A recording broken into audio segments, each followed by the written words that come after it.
മുരീദാരും നരകത്തിലില്ലെന്ന് നരകത്തെ കാക്കും മലക്ക് പറഞ്ഞോവർ. മുഹ്യിദ്ദീൻ ഷെയ്ഖിന്റെ മുരീദുമാരായ ആളുകൾ നരകത്തിലില്ല എന്ന് നരകത്തിലെ കാക്കണ മലക്ക് പറഞ്ഞു എന്ന് പറഞ്ഞാൽ അത് വലിയ അബദ്ധം. അത് തൗഹീദിന് വിരുദ്ധം, അത് ഖുർആനിന് എതിര്. ആദ്യക്കാർ ചെല്ലിയവൻ വിദഅത്തുകാരൻ, അത് ചെല്ലിയവൻ നേരെ നരകത്തിന്റെ നടുവിലേക്ക്. നോക്ക് നിങ്ങൾ. എന്നാ ഇയാളോ ഉമർ മൗലവി പണി കഴിഞ്ഞപ്പോ തന്നെ സ്വർഗത്തിലേക്കു കുതിച്ചഹോ ചേതന വേദന ശാന്തി തൻ സായുജ്യമാകുവാൻ. മൂപ്പർ ഞാൻ പറഞ്ഞല്ലോ ചക്കക്കുരു തെറിച്ചിട മാതിരിയാണ് തെറിച്ച് ചുരുങ്ങൽ പോയതന്നെ സ്വർഗത്തേക്ക് എന്ന് വെച്ചാല് അതൊരു കുഴപ്പമില്ല, അത് തൗഹീദ്. റിഫായി ഷേഖിന് 4 സ്വർഗം കിട്ടിയെന്ന് അള്ളാഹു നൽകി എന്ന് പറഞ്ഞാൽ അത് തൗഹീദിന് വിരുദ്ധം, നരകത്തേക്ക്. മുഹ്യിദ്ദീൻ ഷേഖിന്റെ മുരീദമാരാരും നരകത്തിലില്ല എന്ന് പറഞ്ഞാൽ അത് ഖുർആൻ വിരുദ്ധം. ഉമർ മൗലവി സ്വർഗം ഒന്നാകെ തന്റെ കയ്യിന്റെ ഉള്ളിൽ കൊണ്ടുപിടിച്ച് നടക്കുകയായിരുന്നു എന്ന് പറഞ്ഞാൽ അത് തൗഹീദും. നോക്ക് നിങ്ങൾ, എന്ത് വൈരുദ്ധ്യമാണ്, വിരോധാഭാസം എന്നല്ലാതെ എന്ത് പറയാം. അതാണ് ഞാൻ പറയുന്നത്. മുജാഹിദുകൾ പറയുന്നത് വെറും തലയില്ലാത്ത ആശയങ്ങളാണ്. ഞാനിപ്പോ അതിലേക്ക് കടക്കുകയല്ല. ചുരുക്കത്തിൽ സഹോദരന്മാരെ, ഇപ്പൊ നമ്മൾ മാല മൗലിദുകളിൽ പറയുന്ന പരാമർശങ്ങൾ അതേതെടുത്ത് പരിശോധിച്ചു നോക്കിയാലും നമ്മൾ പറയുന്ന ആശയങ്ങൾക്ക് സഹോദരന്മാരെ പ്രമാണങ്ങൾ കാണും. അതിന് ഖുർആനും സുന്നത്തിന്റെയും പിന്തുണ ഉണ്ടാകും. മാലകളിലും മൗലൂദുകളിലും കാണുന്ന മറ്റൊരു കാര്യമാണ് ഞാൻ ഇപ്പൊ പറഞ്ഞതുപോലെ മലക്കുകളുമായി സംവദിക്കുക എന്നത്. മലക്കുകളുമായി ആശയവിനിമയം നടത്തുന്നുണ്ട് മഹാത്മാക്കള്, ഔലിയാക്കള്, സ്വാലിഹീങ്ങൾ, മഹത്തുക്കൾ. അതായത് നമ്മൾ ആരുടെ മാലയാണോ മൗലിദാണോ രചിക്കുന്നതെങ്കിൽ അത് പറയപ്പെടുന്ന ആള്, ആ മഹാത്മാവ് സഹോദരന്മാരെ മലക്കുകളുമായും മറ്റുമൊക്കെ സംവദിക്കുന്നത് കാണാം. അത് മാലയിൽ ഇങ്ങനെ കാണുന്നുണ്ട്. ഇപ്പൊ ഞാൻ പറഞ്ഞല്ലോ, നിന്റെ മുരീദാരും നരകത്തിലില്ലെന്ന് നരകത്തെ കാക്കും മലക്ക് പറഞ്ഞോവർ. മുഹ്യിദ്ദീൻ ഷെയ്ഖ് റളിയല്ലാഹു അൻഹുവിനോട് മലക്ക് സംസാരിച്ചു. അതുപോലെ നമുക്ക് മാലയിൽ കാണാം, അങ്ങനെ തന്നെ മലായികതന്മാരും അവരുടെ മജ്‌ലിസിൽ ഹാളിറാകുന്നവർ. മലക്കുകളും ഷെയ്ഖിന്റെ മജ്‌ലിസിൽ ഹാളിറാകുന്നു. ഇതും മാലയിലുള്ളതാണ്. മുജാഹിദ് പറയും, ഇവരുടെ മജ്‌ലിസിൽ ഒന്നാകെ മലക്കുകൾ മാത്രമായിരിക്കുന്നത്. അവർക്ക് തോന്നുമ്പോ മലക്കുകൾ വരുന്നു പോകുന്നു, എന്താണ് ഇവിടുത്തെ പരിപാടി? നോക്ക് നിങ്ങൾ, മലക്കുകൾ മഹാത്മാക്കളുമായി സംവദിക്കുന്നു എന്ന് നമ്മുടെ മാലയിൽ പറയുന്നത് അത് ഖുർആനിന് എതിരല്ല. മുജാഹിദ് ചോദിക്കും, നുബുവത്ത് എന്ന് പറയുന്നത് അത് റസൂലുള്ളാഹി സ്വല്ലല്ലാഹു അലൈഹി വസല്ലം തങ്ങളുടെ കാലശേഷം നിലച്ചിട്ടുണ്ടല്ലോ. പിന്നെ മുഹ്യിദ്ദീൻ ഷെയ്ഖിനോട് മലക്ക് സംസാരിക്കണമെങ്കിൽ എന്താ മുഹ്യിദ്ദീൻ ഷെയ്ഖ് നബിയാണോന്നാ? വലിയ ചോദ്യം. സാധാരണക്കാർ ചോദിക്കരുത്, ശരി തന്നെയാണല്ലോ. സഹോദരന്മാരെ, അത് വലിയ ഭീമാബദ്ധമാണ്. പ്രവാചകന്മാർ മലക്കുകൾ സംസാരിക്കണമെങ്കിൽ അത് പ്രവാചകനായിക്കൊള്ളണം എന്നില്ല. ഖുർആൻ തന്നെ നോക്കൂ നിങ്ങൾ. ഞാൻ പറഞ്ഞില്ലേ, ബഹുമഹതിയായ മറിയം ബീവി റളിയല്ലാഹു അൻഹയുടെ ചരിത്രം ഖുർആൻ പറയുന്നുണ്ട്. മറിയം ബീവിയുടെ അരികിൽ മലക്കുകൾ വന്നുകൊണ്ട് പറയുന്നു, ഇത് ഖാലത്തിൽ മലായികത്തു, മലക്കുകൾ വന്ന് പറയുകയാണ്, ഇന്നല്ലാഹ അസ്തഫാകി വതഹറകി വസ്തഫാകി അലാ നിസാഇൽ ആലമീൻ. മറിയമേ, അല്ലാഹു നിന്നെ സംശുദ്ധയാക്കിയിട്ടുണ്ട്. ലോകത്തുള്ള സ്ത്രീകളെക്കാളൊക്കെ നിന്നെ അല്ലാഹു സുബ്ഹാനഹു വ തആല അങ്ങേയറ്റം തെരഞ്ഞെടുക്കുകയും കടഞ്ഞെടുക്കുകയും ചെയ്തിട്ടുണ്ട്. മറിയം ബീവിയെ മഹത്വമാണ് അല്ലാഹു ഖുർആനിലൂടെ പഠിപ്പിക്കുന്നത്. ആരാണിത് വന്ന് പറയുന്നത്? മലക്കുകളാ വന്ന് പറയുന്നത്. ആരോടാ പറയുന്നത്? മറിയം ബീവിയോടാണ്. മറിയം ബീവി നബിയാണോ? നബിയല്ല. നബിയത്താണോ? അല്ല. നബിച്ചിയല്ല നമ്മുടെ ഭാഷയിൽ പറഞ്ഞാൽ. പിന്നെ ആരാ? വലിയത്താണ്, വലിയത്ത്. ആ മറിയം ബീവിയോടാണ് മലക്കുകൾ വന്ന് സംവദിക്കുന്നത്. അപ്പൊ മലക്കുകൾ സംസാരിക്കണമെങ്കിൽ പ്രവാചകനായിക്കൊള്ളണം എന്ന ഒരു നിബന്ധനയുമില്ല. ഖുർആൻ തന്നെ പറഞ്ഞല്ലോ, ജിബ്രീൽ അലൈഹിസ്സലാത്തു വസ്സലാം പ്രവാചകന്മാർക്ക് നുബുവത്ത് കൊണ്ടുവരുന്ന ഡ്യൂട്ടിയുള്ള മലക്കാണ് ജിബ്രീൽ അലൈഹിസ്സലാം.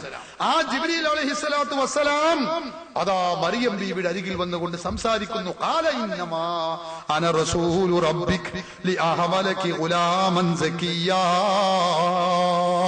ജിബ്രീൽ വന്നുകൊണ്ട് പറയുന്നു, മറിയമോ, ഞാൻ നിങ്ങളുടെ അരികിൽ വന്നിട്ടുള്ളത് നിങ്ങൾക്കൊരു സന്താനത്തെ, നല്ല ഒരു കുഞ്ഞിനെ നൽകാൻ വേണ്ടിയാണ്.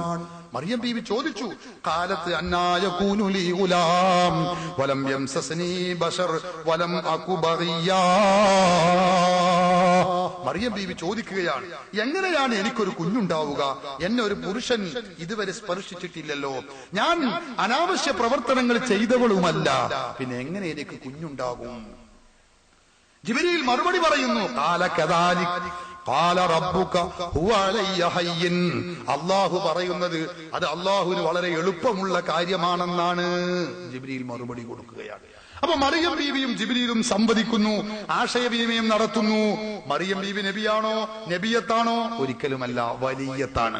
വലിയത്തുകളോട്, ഔലിയാക്കളോട് മലക്കുകൾ സംവദിക്കും. ഇനി നിങ്ങൾ നോക്കൂ, പരിശുദ്ധ ഖുർആൻ തന്നെ നമ്മെ പഠിപ്പിക്കുന്നത് കാണാം. ഇന്നല്ലദീന ഖാലൂ റബ്ബുനല്ലാഹു സുമ്മ ഇസ്തഖാമൂ തതനസ്സലു അലൈഹിമുൽ മലായിക. ഖുർആൻ പറയുന്നു, അല്ലാഹുവാണ് ഞങ്ങളുടെ നാഥൻ എന്ന് പറയുകയും ജീവിതം ചിട്ടയായ രൂപത്തിൽ ക്രമപ്പെടുത്തുകയും ചെയ്തയാളുകൾ തതനസ്സലു അലൈഹിമുൽ മലായിക, അവരിലേക്ക് മലക്കുകൾ ഇറങ്ങി വരികയാണ്.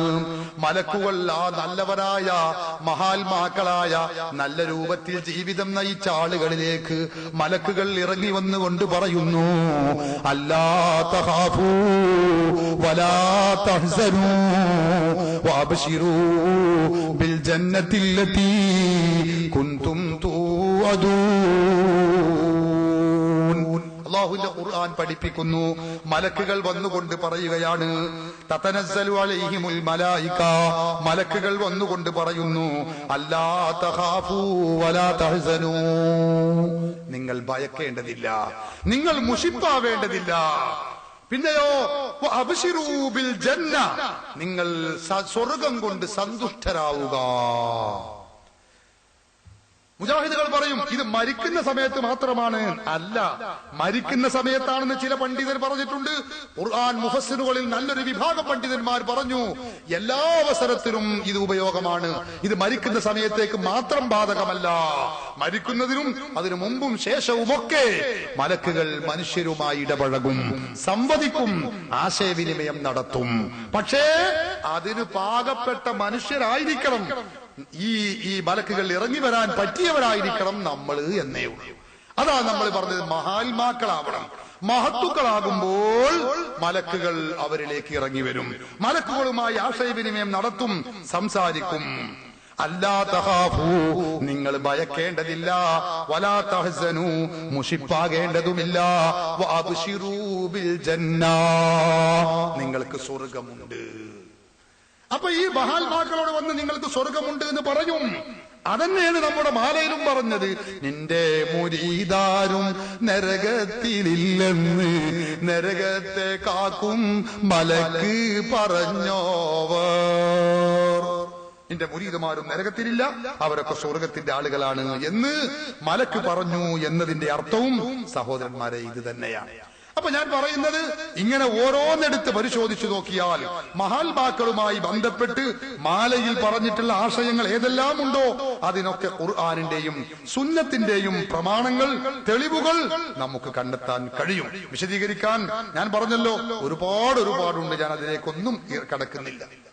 നമ്മുടെ മൗലിദുകളിൽ സാധാരണഗതിയിൽ മുജാഹിദുകൾ തെറ്റിദ്ധരിപ്പിക്കുന്ന ഒന്ന് രണ്ട് കാര്യങ്ങൾ അതുകൂടി പറഞ്ഞു ഞാൻ അവസാനിപ്പിക്കും. നമുക്കറിയാം, നമ്മുടെ ഷറഫലന മൗലിദിലെ വരിയുണ്ട്, നമുക്കറിയാമല്ലോ.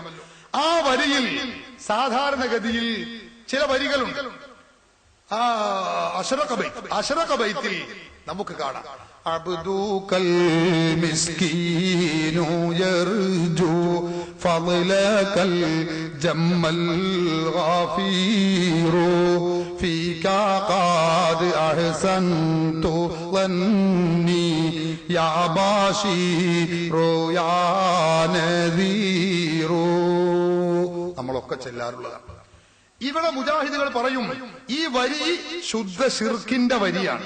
എന്താ കാരണം എന്നറിയോ? ഇതിൽ പറയുന്നത് നിങ്ങൾ എന്താണ്, അബ്ദുകൽ മിസ്കീൻ എന്നാണ്. നബിയെ വിളിച്ചുകൊണ്ട് പറയാ, നബിയെ അങ്ങയുടെ അടിമയാണ് ഞാൻ. സഹോദരങ്ങളെ, നമ്മളൊക്കെ റസൂലുള്ളാഹിന്റെ അടിമ